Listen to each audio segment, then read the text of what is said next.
দেখিছে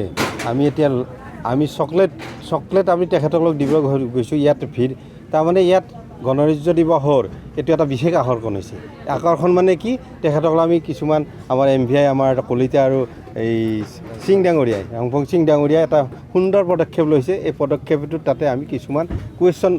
এৰেঞ্জ কৰিছোঁ এই কুৱেশ্যনখিনি তেখেতসকলক আমি এই লটাৰী যোগে জাকৰিব দিছোঁ তাৰপিছত তেখেতসকলে কুৱেশ্যনটো উলিয়াইছে কুৱেশ্যনটোত যেতিয়া এটা প্ৰশ্ন আহিছে প্ৰশ্নটোৰ আমি উত্তৰ বিচাৰিছোঁ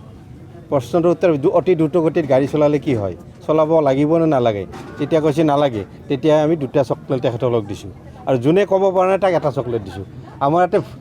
তাৰমানে গণৰাজ্য দিৱসত তাৰমানে প্ৰত্যেকজন গণৰাজ্য উপভোগ কৰি অহা ব্যক্তিয়ে ইয়াত পদাৰ্পণ কৰিছে আৰু তেখেতসকলে কুৱেশ্যনৰ এনচাৰ দিছে এইটোৰ দ্বাৰাই অসম তথা আমাৰ কামৰূপ জিলাৰ এটা সুন্দৰ পদক্ষেপ যাব বুলি মই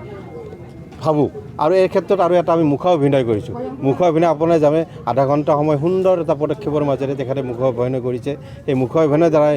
কামৰূপ জিলাত আৰু অসমবাসী ৰাইজে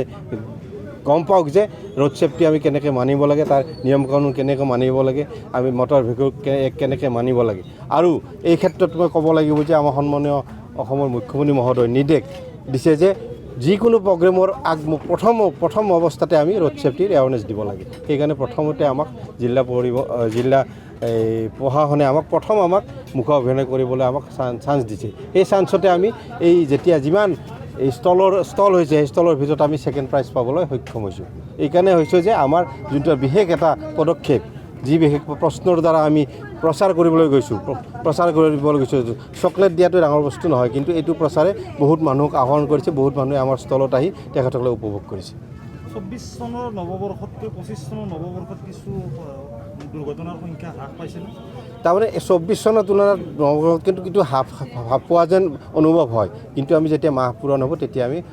অৱগত কৰিব পাৰিম এই প্ৰয়াসৰ জৰিয়তে যান বাহন আৰোহীসকলৰ যি যান বাহন চলাচলৰ নীতি নিৰ্দেশনা সেইখিনিৰ বিষয়ে তেওঁলোকে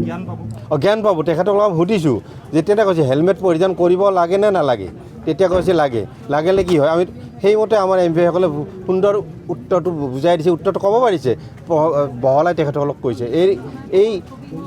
এৱাৰনেছৰ দ্বাৰাই নিশ্চয় আমি উপকৃত হ'ম বুলি ভাবোঁ